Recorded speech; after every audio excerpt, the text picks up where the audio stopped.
Hello and welcome to our fourth installment of the Harvard Alumni for Global Women's Empowerment discussion series. If this is your first Global We event, welcome, a very warm welcome. And for attendees who have joined us before, welcome back. We are excited to have everyone here. And please feel free to share your location in the chat so that we know where everybody's coming from. My name is Leah Abaya Keen, and I'm honored to be the president of Harvard Global We, which is a shared interest group of the Harvard Alumni Association. We are dedicated to the empowerment of women through education, dialogue, and connection among individuals and organizations who are working for women's rights and freedoms worldwide. Harvard Global We does not advocate a specific ideology or agenda. We highlight and raise awareness about issues concerning women's empowerment all over the world, including but not limited to education, political rights, freedom from violence, women's health, and economic empowerment. We strive to carry out our mission in a way that is politically neutral without advocacy. Global We aspires to reach as many people as possible as we gather members who share our mission of women's empowerment. Our political neutrality facilitates this engagement by allowing those with diverse ideological views to join our efforts without fear that they are being forced to endorse political positions with which they disagree. Since the beginning of our sixth insistence, our firm commitment to political neutrality remains an ongoing and relentless challenge, but it's one which we are committed to, we are devoted to, and it's one we're proud of. Our board of directors is as global as our interests, and we have representatives in the US, in Asia, in Europe, and the Middle East. Today, we're proud to hold the fourth in our series called Discussion Circles, and this is an initiative of Global We to discuss current pressing news items in a timely manner. We work to empower women and alleviate their problems by addressing fundamental hindrances to their equality and success. And in the same vein, we want to offer a space here today for a respectful community dialogue on pressing topics of the day.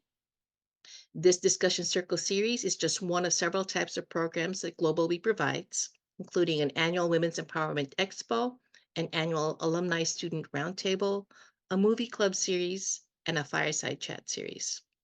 We value your engagement with our organization and your continued support to make events like these possible. Global We is a registered 501c3 organization, and any donations will be tax deductible in the US. Donations can be made by clicking on the tab labeled Donate on our website, which is harvardglobalwe.org, and you'll find out different ways of making that donation there. As a reminder, we are only recording the panel portion of this event, and we ask our attendees to please mute themselves and turn off their cameras during that portion of the event today. And now it is my distinct pleasure to introduce a member of our board, our Global We Marketing Chair, Aliza Makbul, who will facilitate our panel discussion and deliver the opening remarks. Please join me in welcoming Aliza. Thank you, Leah. Welcome. Everyone, welcome. I'm honored to facilitate today's discussion on the impact of ongoing conflicts on women's basic needs. We shared a few articles with registered attendees in advance of this discussion, and we'll include links to those articles in the chat in case you would like to discuss them during the breakout sessions. I would like to reiterate that our focus will be on the suffering of women caught in these terrible conflicts. This will be a humanitarian discussion, not a political one. We are very grateful to our speakers who have taken the time out of their busy schedules to join us today and share their knowledge about today's topic. It's my great pleasure to introduce them to you. First, we have Maria Victoria Cabrera Belisa, also known as Mavic. She's the CEO at Global Network of Women Peace Builders. Mavic will speak on the current conflicts in all the regions in general and inform us on the peace building efforts there. Hi, Mavic, welcome. Hi, thank you so much. So should I take the floor now? I will introduce the rest of the speakers and then I will Okay, all right. questions. Yes. And then next we have Bushra Khalidi. She's the humanitarian policy lead for Oxfam. She's in Ramallah right now, and Bushra will speak to us of the situation of women in Gaza. Thank you, Bushra, for being here. Welcome. Thanks for having me. Then we have Rogeya Mustafa Abushara. Rogeya is a Sudanese ethnographer and is a professor of anthropology at Georgetown University. Thank you, Rogeya, for being here. Welcome. My pleasure. Thank you so much. And then we also have Karine Ulisi, who's the founder of CHA Foundation and owner of a non-profit private hospital in Cité Soleil, Haiti. Of course, she will be talking about Haiti. Welcome, Karine. Thank you for being here. Thank you for having me. Before I will ask a few questions and then everybody will go into the breakout rooms. Disclaimer, the views expressed by our guest speakers are their own and not those of Harvard Global Week or Harvard University. My first question is to Bushra, Rogeya, and Karine. Bushra, I would like to start with you. Can you please describe to us what it is like being a woman right now in Gaza? Hi, thank you so much for having me. I first speak from a personal perspective. I have my in-laws that are all in Gaza, my mother-in-law and my sister-in-law and my brother-in-law and my father-in-law have been, enduring this agonizing onslaught on the civilian population in Gaza, and also speak to you from a humanitarian perspective, being the policy lead at Oxfam and advising on gender impacts and messaging and advocacy on gendered impacts. So thank you for allowing me to share the experiences of women in Gaza and amplifying those voices that we work with, but that we also serve. Imagine living in a place where your every move is restricted. There's nowhere to go in Gaza. You're trapped, where the simple act of finding food and water for your children is a daily struggle, and is the struggle of my mother-in-law and my sister-in-law. Women in Gaza are the invisible pillars. They're holding the families together while the men search for food or water or essential supplies during the day, and they are holding the tent down quite literally. While it takes hours and can take hours of their days, sometimes the whole day, just to find enough water to cook with and drink. Even though all of the water right now in Gaza is not potable for drinking, most women are drinking this water, including girls.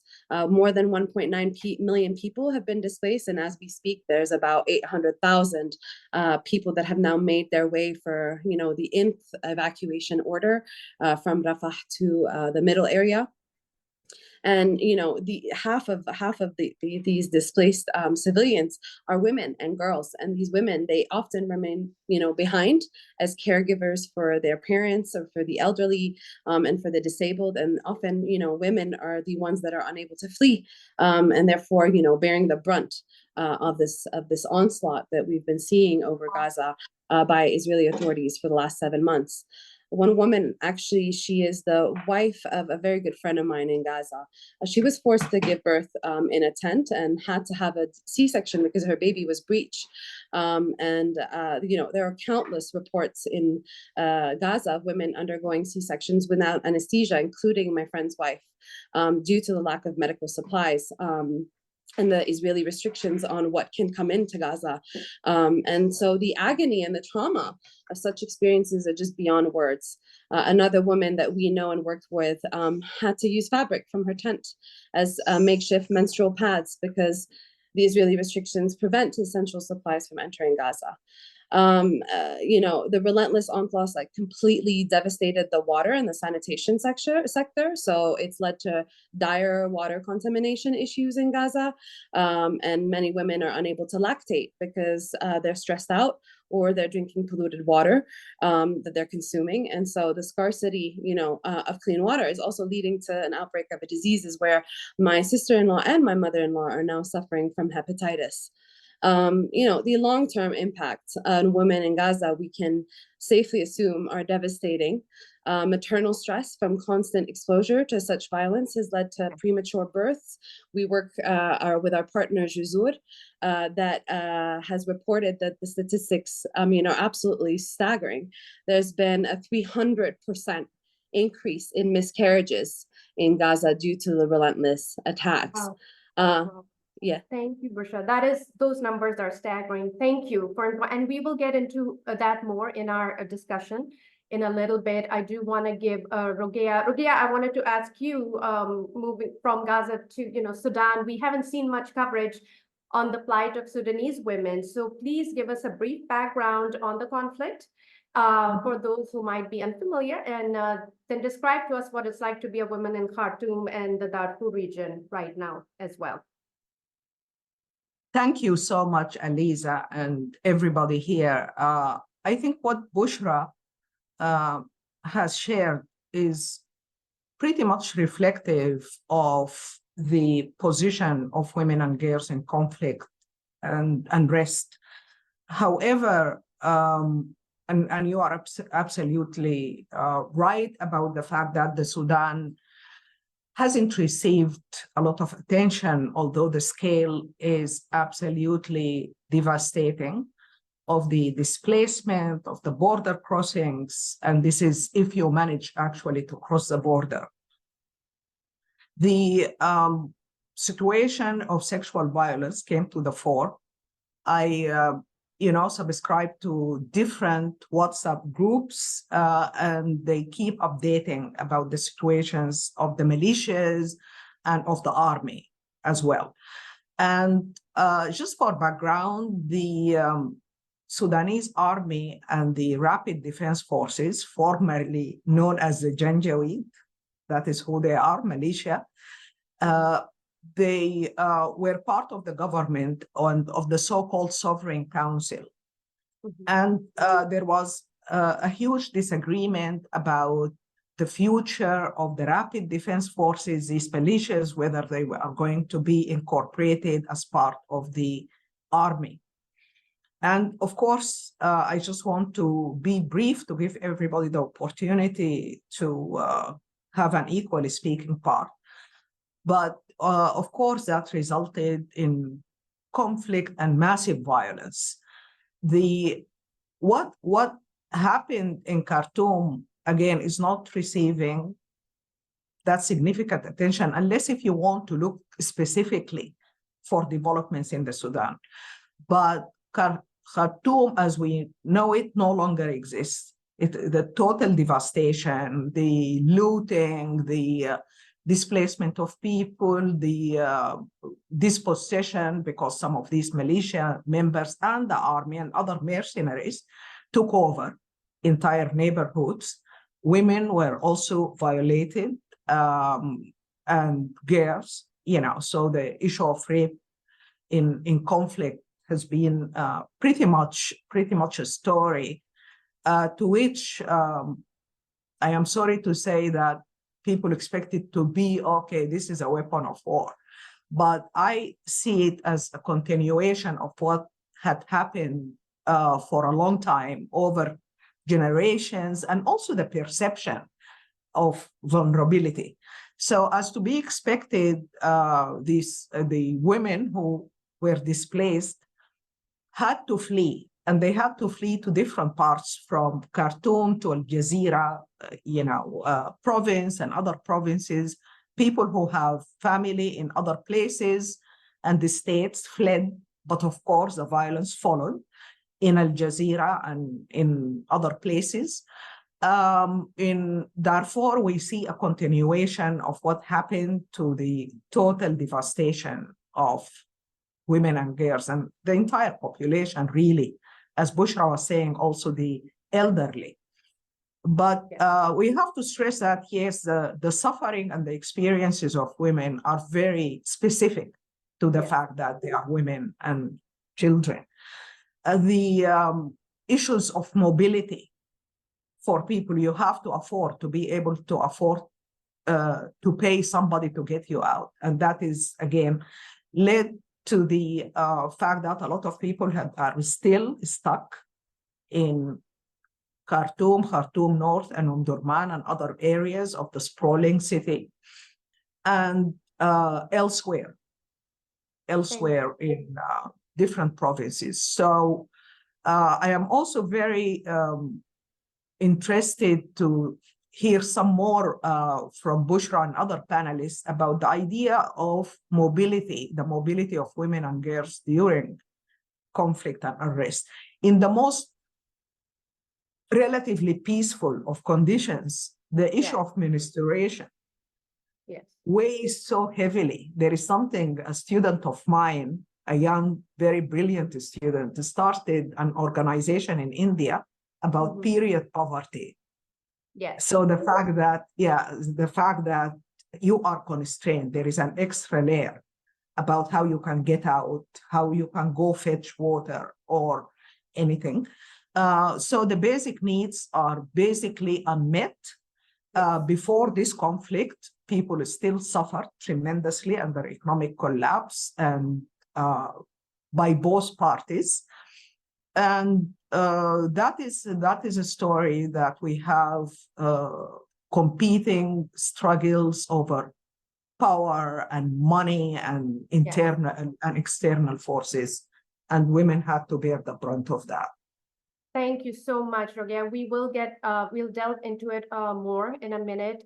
These are all heartbreaking things that we see it in the news, and to hear from the speakers who are there, who are familiar, it really, this is very informative. Thank you. Karine, again, same thing with Haiti. We see limited stories in the news. Can you please briefly describe the nature of the conflict and what it's like to be a woman in Port-au-Prince right now? Yes, again, thank you for this opportunity. The nature, if I'm going to summarize it, the nature of the conflict in Haiti stems with the moral corruption. You have a group of political people who are supposed to be protecting our people, the children, the women, the men, the elderly, but unfortunately, because they are morally corrupt, in an attempt to maintain power, started to arm young men in vulnerable areas like Cité Soleil to disrupt elections or prevent elections. And over time, because of the influx of weapons that these young men have gotten, the people arming them have lost control of them. And now, as a result, now these young men who seem to have uncontrollable power want to expand their territory, and whoever was at their head cannot tell them what to do anymore. So we're at the mercy of young men. And when I say we, all Haitians, but especially women, and especially women with children who are much more vulnerable. So this is where it all stems from, in an attempt to prevent elections or deter elections. And now they've lost control of the same young men. And the women are the ones who suffer the most. Definitely. So that's really how I can summarize it, how it all stemmed. Thank you so much, Corinne. My next question is for Mavic. Mavic, how do you approach the peacemaking process when there is so much death and destruction, as we've heard from our speakers, and such few resources available? Can you give us an insight into the peacemaking process, which frankly would also give us some hope for these women? Yes, thank you for that question, Aliza. Frankly, it is very difficult at this time, and especially when the conflicts are between opposing states. But even for conflicts within the state, like in the case of Haiti here and Sudan, it is very difficult to center women and girls' rights. So the most urgent and important area from a women, peace, and security perspective that must be done right now is to foster more dialogues among women peace builders, among women's rights activists, and come to an agreement on the non-negotiables, the different advocacy strategies that different groups of women can advance. For example, what do women in those who are actually living in Gaza, or those who are in Ramallah and other places in the Palestine, can contribute together and uniquely? And why is it more challenging at this time because the decision makers, the ones who are designing and making decisions on humanitarian responses usually are mostly men. And local women, especially local women's expertise in making decisions for their communities because they know their communities better, they know how to get the help the fastest and most effective way, are ignored. They're not seen as experts. They're not seen as, having extensive experience in humanitarian emergencies. And it is also very easy to ignore their expertise in decision-making, in mediation, and in negotiation. So what we also want to happen is, apart from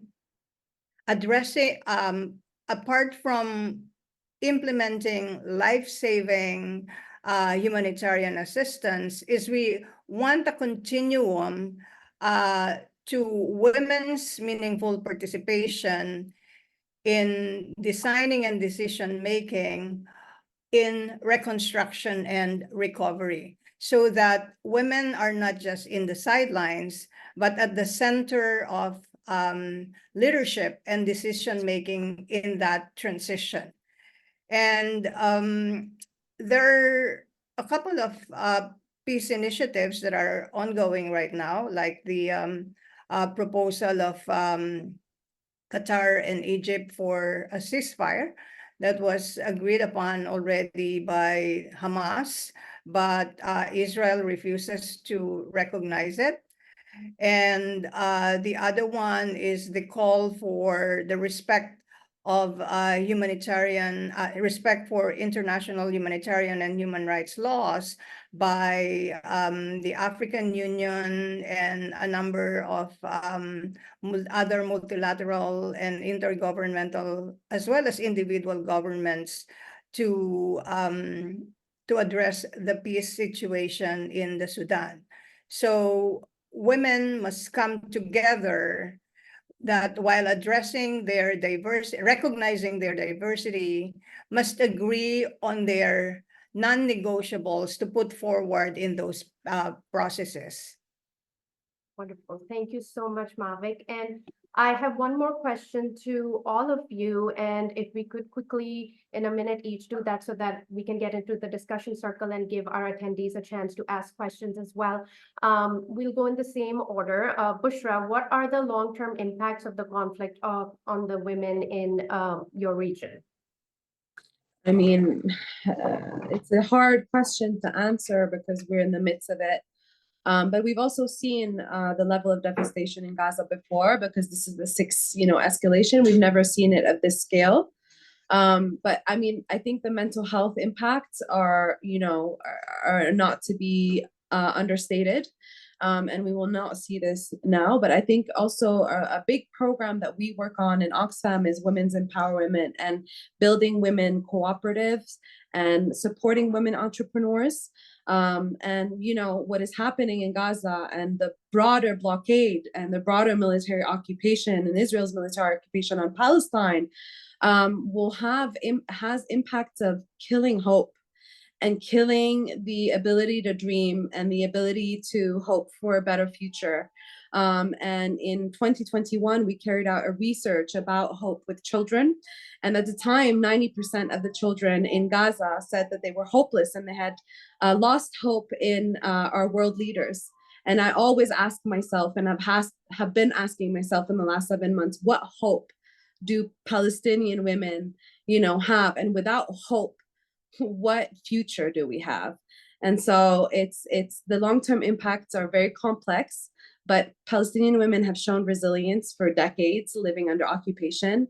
And so I do not undermine Palestinian women that will rise and continue to rebuild and stay here in Palestine and will not refuse to leave and rebuild their homes. So I hope that there's hope. Thank you, Bushra. Thank you very much for that. Rogeya, can you please tell us about the impact on the long-term impact on the Sudanese women, please? I think the impact is tremendous in terms of the community's abilities to rebuild themselves.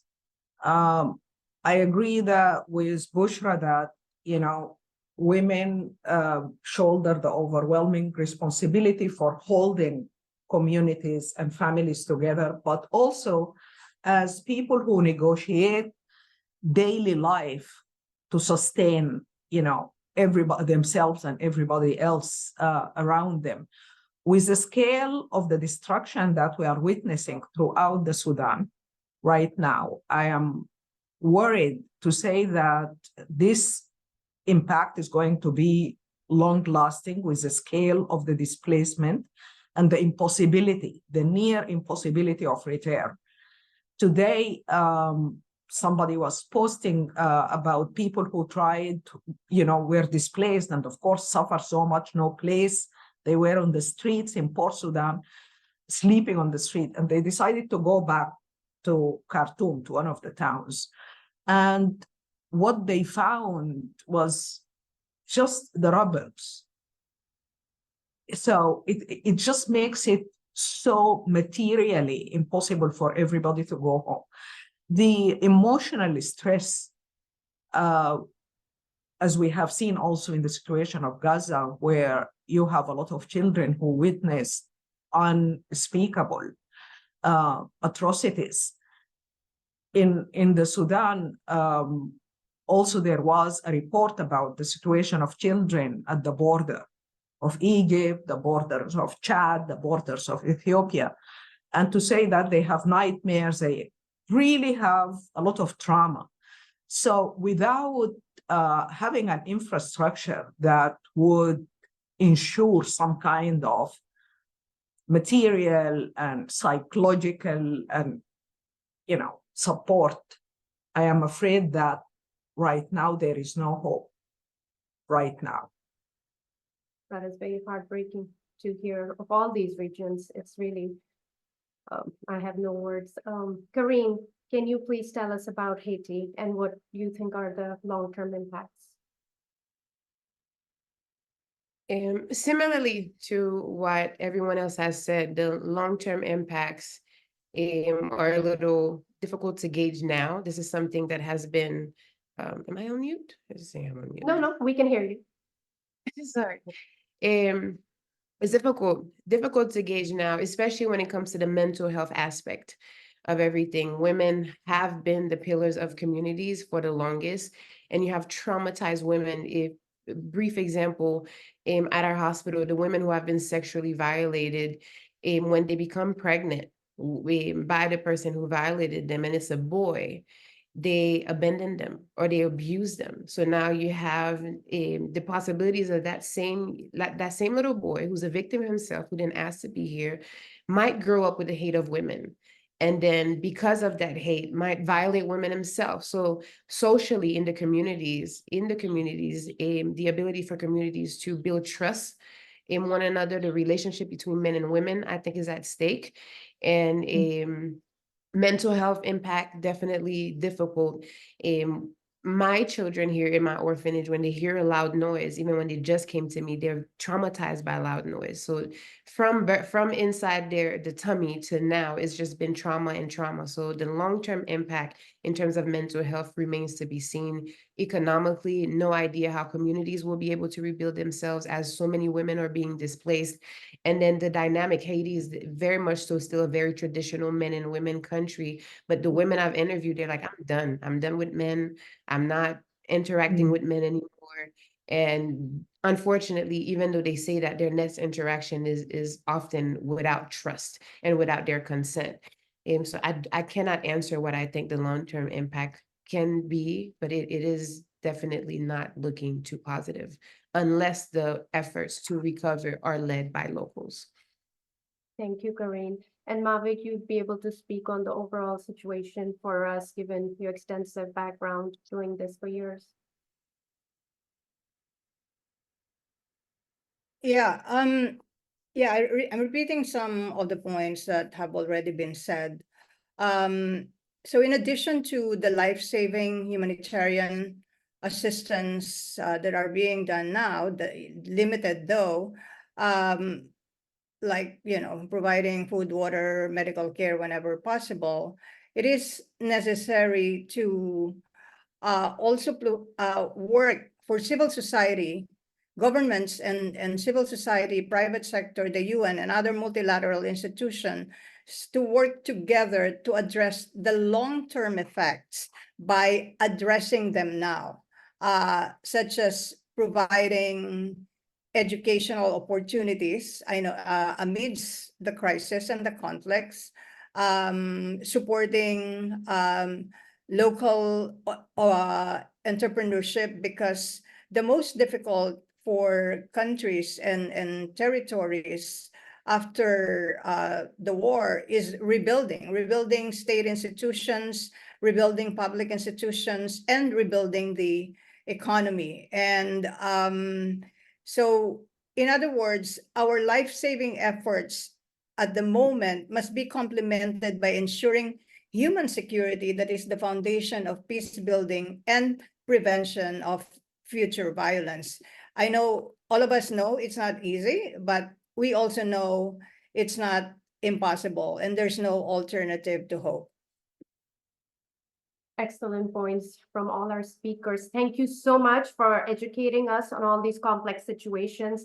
Now let's go into breakout rooms where our attendees can engage in a discussion. Before we begin, I would like to share a few ground rules for the discussion, which will also be included in the chat. Themes and broad ideas from our conversation can be shared with people, but personal stories of people will remain inside this room, inside your breakout room rather. The breakout room discussions are not to be recorded. We will turn off the recording once we go into the breakout rooms. Please share airtime and share responsibility for the group success and well-being. This is a safe space for everybody. Please turn on your camera if possible and identify yourself by your first name. Treat participants with respect and consideration. Consider the value of diversity of perspectives as an essential part of the process. Everyone has come here to learn, grow, and share. And so now, does anyone have any questions before we go into the breakout room? Alisa, how much time do we have? In the breakout room, 15 minutes. Okay.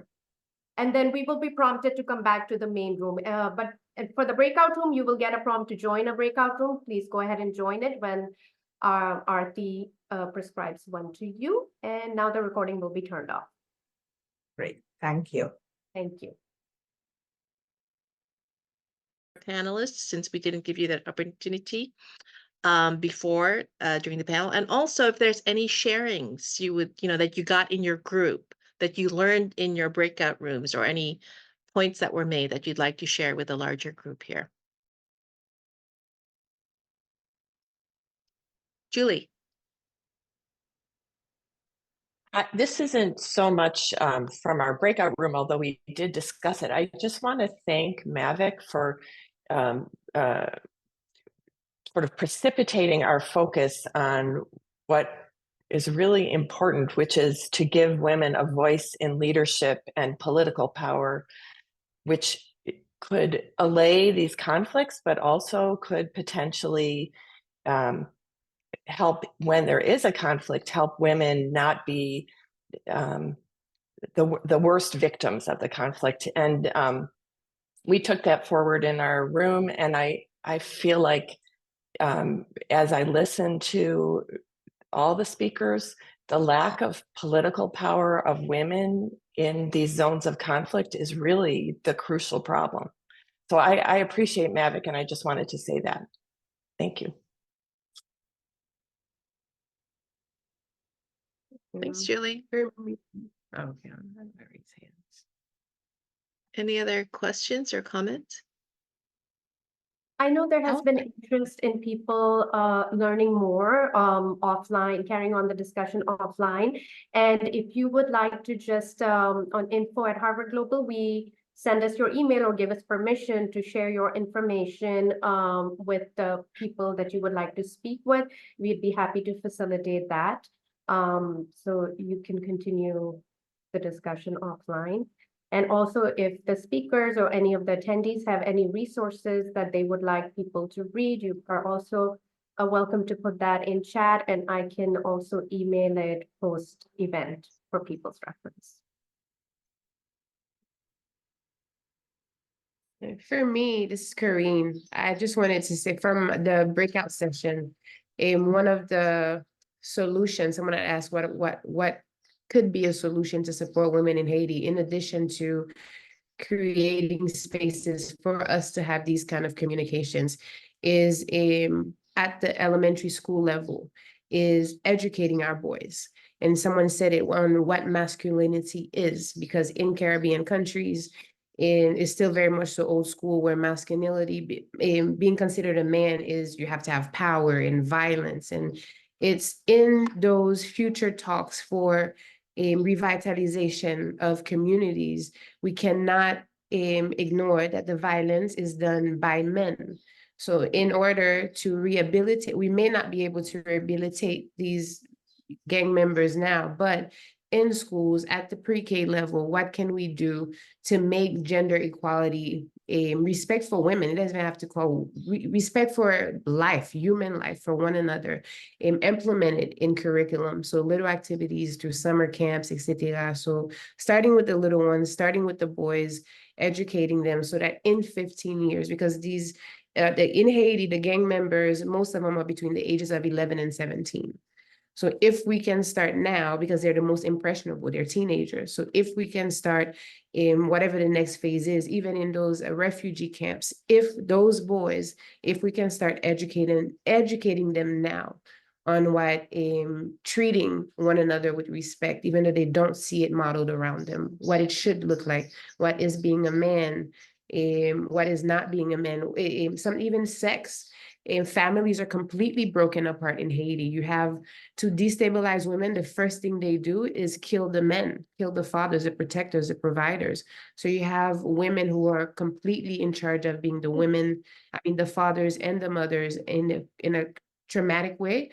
So is how do we teach these boys who have lost their fathers in traumatic ways on what masculinity is or isn't and isn't? That's awesome. Madhut, you just put a link in the chat. I think that addresses Karine's point. Can you Yes, tell us more? yeah, that's the Men Engaged Network. And yeah, thank you, Karine, for raising that point. Many women's rights activists, while we, we know the data on that majority of perpetrators of violence against women and girls are men. There are also men who are opposed to that and want the situation changed. And it's those men and boys that we work with to discuss masculinity, what is toxic masculinity, what is masculinity that promotes, what is like to be a man, to promote gender equality, and to emphasize that gender equality is not just for women, but it's for men and everyone, and it's good for humanity. And if they are part of the problem, some of them can also be part of the solution, and that's what we want to build on. Yes. So Yeah. Men Engaged Network is a good group to contact with and get more information. And we ourselves are working with men in local communities to generate support for women's leadership and decision making. And also to emphasize that when we engage men, it's coming from the framework of responsibility and accountability. Because historically, there's just been, inequality where our men have always been the privileged in all societies. And it's not working for women, and it's not working for men either. And even, LGBTQIA communities. Thank you. I would like to make a quick comment. Part of being a mental health professional, toxic masculinity is a symptom of trauma. And especially thank you all to all our panelists who are at the front lines of what is going on now. And I appreciate you guys mentioning the future impacts of mental health. And one of the aspects, I think, according to research in times of crisis, is the lack of hope for the future and hopelessness and the rage that occurs in that, especially in young boys who feel hopeless around protecting their families or even their mothers from violence. And so I think just understanding the need for some hope for the future, even when it seems hopeless and not well, to be able to engage the people who are currently at the front lines of this and experiencing the impact, to just remain hopeful with them as a part of the peace process. And even when we feel powerless in the political era, but even in the daily contact with them, I think is so important. That's why, Mavic, I think the work that you're doing to create safety for humanitarian aid to come in to be able to do some of this work is so essential. Going ahead to look at the mental health impacts and create hope in these hopeless situations, I think is really important. And so thank you to all our panelists for being at the front lines of this work. Hi, this is Benny here. Go ahead, Benny. Hello. Yeah. Yes. Thank you to all the panel. This is a really crucial discussion, and I'm really grateful to all the panel for your talk. One of the things that I mentioned in our breakout was the point of going back to the roots, of the genesis, the cause of all the troubles in the various regions and all that. So if focusing on Sudan, knowing that Sudan has great resources in place, there's competition for foreign alliances, weapons, and economic assets. So, each group is trying to, consolidate power, want to retain the authority, want to retain the highest, alliance, so to say. So it's important for the UN and the International Criminal Court to put in place policies, that will ensure that the citizens are cared for, the citizens are given their rights, every human rights is adhered to. So the International Criminal Court has a great work to do.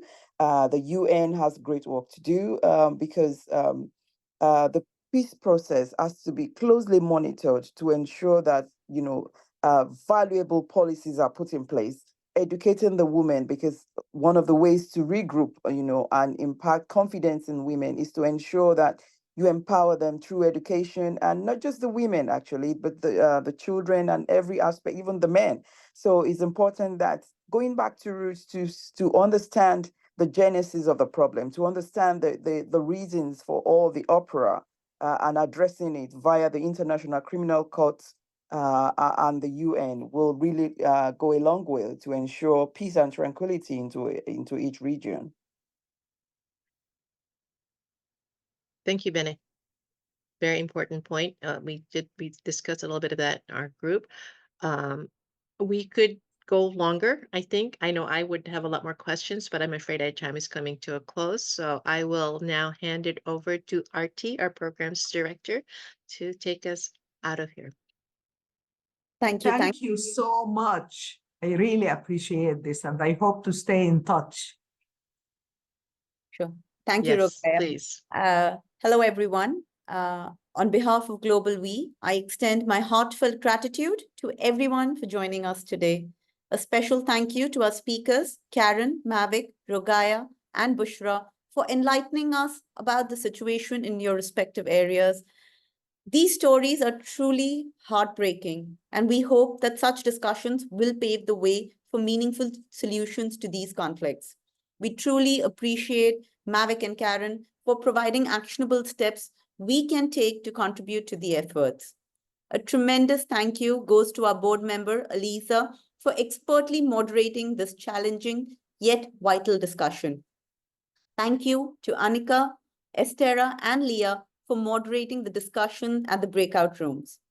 We hope to keep the discussion circles going, and if you have an idea for a topic for an upcoming discussion or feedback about tonight's event, please send an email to info@harvardglobalwe.org.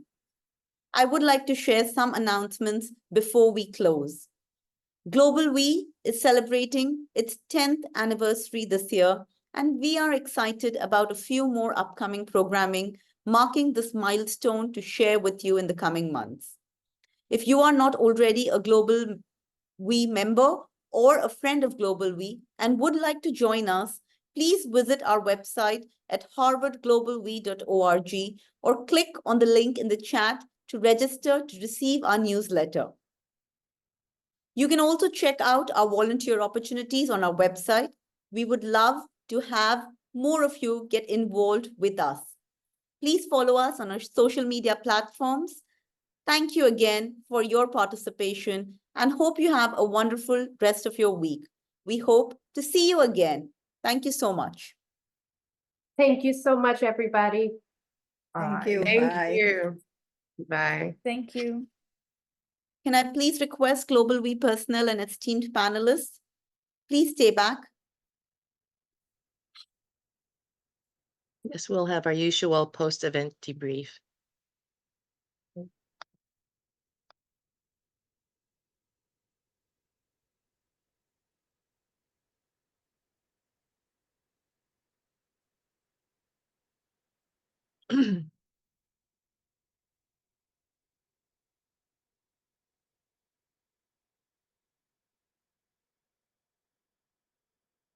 Some people are entering the waiting room at the wrong time. Do they think it's just starting? No, I think we're putting them in the waiting room, right? Yeah, Oh, then you we're are? putting Oh, we're putting okay. it. Yeah. I see, yeah.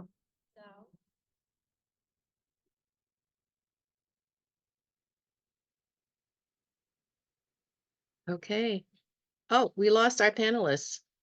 Yeah, I guess the panelists left. Oh well, yeah, some of them were closed for time. Okay. Unmute yourselves, guys. What do you think of the event? I thought I was impressed with our speakers. And Aliza, it was, I think, a brilliant idea to have Mavic there to tie all of it together and bring us forward. But it was also really important to hear about what was happening in all those three spaces. So I Yeah. think that was very well set up. Thank you. She's a great resource. Mavic is a wonderful person to have on the panel, and I was happy with the other selections too, because just, you know, be boots on the ground kind of people, it's a different perspective. Yeah. I thought Yeah. it was the speakers were excellent, and you know, each one brought in a perspective from their own region.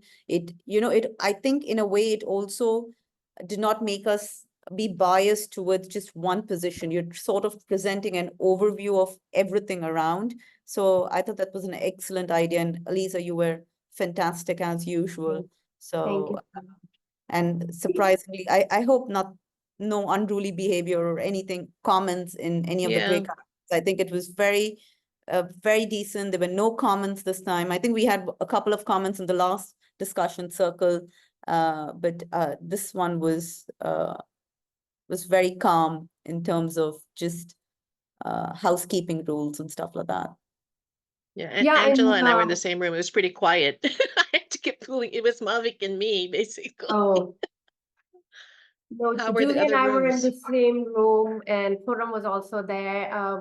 It was a good conversation because we had an attendee, Robert, and he wants to get more information from Bushra. Like there were things she had said that didn't sit well with him, and so, but they were like, well, we would like to continue this conversation offline. And I think that's wonderful because that's the whole point, that people learn more from each other.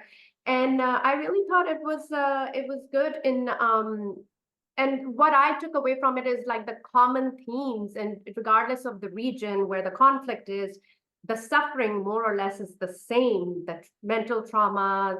Also, they were talking